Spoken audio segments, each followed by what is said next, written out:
Hello everyone, in this video we are going to learn 10 extraordinary Independence Day lines.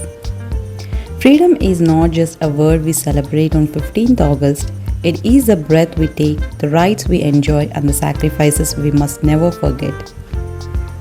The tricolor does not merely fly in the sky, it carries the dreams of millions, the courage of our soldiers and the sacrifices of our freedom fighters. They gave it today for our tomorrow. Our duty is not merely to remember them once a year, but to make our India worthy of their sacrifice every single day. Let our dreams be as high as the Ashoka Chakra, our courage as strong as our soldiers, and our hearts forever devoted to Mother India. A nation becomes truly free when its people are free from fear, ignorance, hatred, and injustice. We did not inherit freedom as a gift, we inherited it as a responsibility.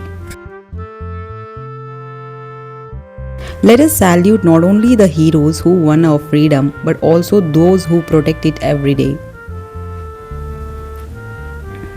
The Ashoka Chakra reminds us that a great nation never stops moving forward. This Independence Day, let us not only salute the flag, let us become worthy of the flag. One nation, one heartbeat, one dream, a stronger, brighter and greater India. I wish you all a happy Independence Day.